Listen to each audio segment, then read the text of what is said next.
I will give you a hierarchy that will plausibly seem very familiar to you. So start with the self, this being the Church of Splendor, a wholly owned subsidiary of selfadoration.com. So start with the self, proceed to your marriage. Second, your relationship with yourself, I would say, is your most important relationship. So I would say that your marriage is your second most important relationship in your life. But you can quibble about whether or not you can have a continuously recursive, obsessively reflexive relationship with yourself. But I think that's what's going on, this internal conversation that you have in the form of conscious awareness. In any case, your hierarchy starts with yourself, inescapably so as a matter of ontology. It proceeds to your marriage because your marriage is the relationship before all others in your life, that your children will move away someday. Your parents can differ with you hugely about how to manage your life, but your spouse should be your ally in everything, the loyalty you can never doubt. Self, marriage, then family, meaning your offspring, the children you have with your spouse is your family. Your extended family is your parents, your siblings, her parents, her siblings. All those miscellaneous aunts, uncles, cousins, and neighbors who always pop by just at mealtime. They're family too.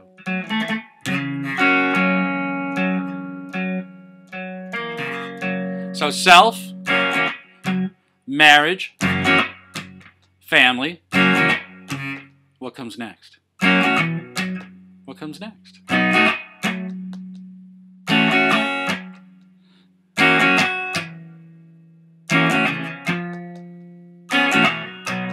If your answer is the polis,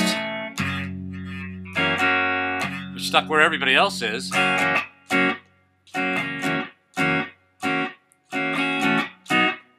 For many people, the answer would be the church is next.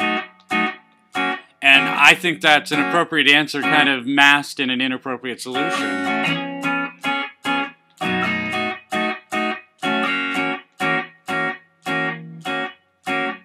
What makes all of these other relationships work, your marriage and your family, your extended family, your friendships, all of those relationships are held together by storgic love, by storge in Greek.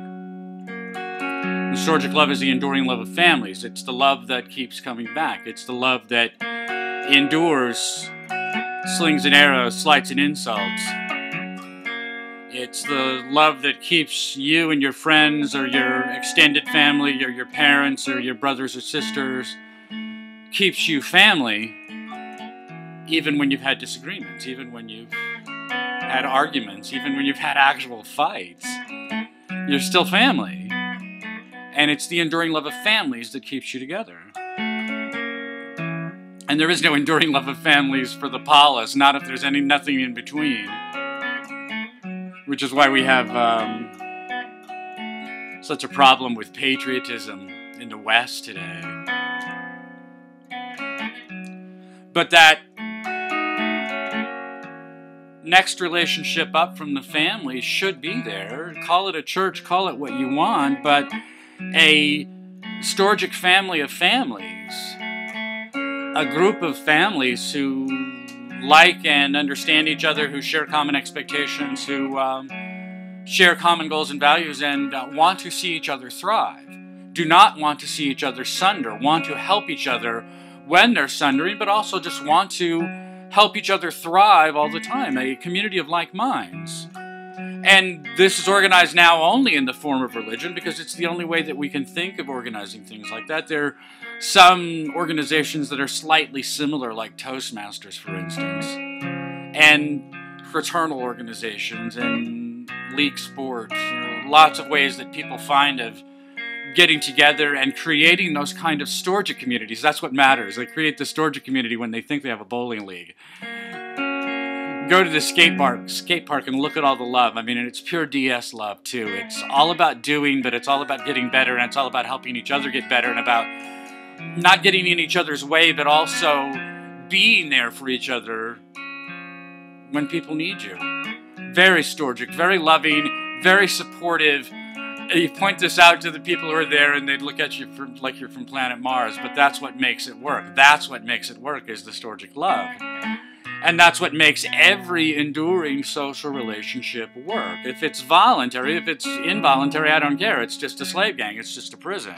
And certainly there are plenty of those. But where you find long-term, enduring, recurring social interactions among the same people, where you find clubs or leagues or churches, what you found is storgic love. It's not the activity that unites them, and it's not the ideas that unite them. It's the love that unites them. It's the love that keeps them coming back. They like each other, and they want to take care of each other. And this is the church of churches. This is the church of churching. This is the church of churchology. This is what church is for. This is what church is for. Not to impart some absurd religious doctrine, and not to be a bowling league. It can be. So much the better if it is, if you like bowling. But what it needs to be is a family of families. People who know and like each other and want to help each other thrive. Not out of obligation, and not as a ongoing pity party or charity fest or anything at all like that. No, just people who are cultivating same kind of flowers in the same place in the same way. And they want to see everybody's garden thrive.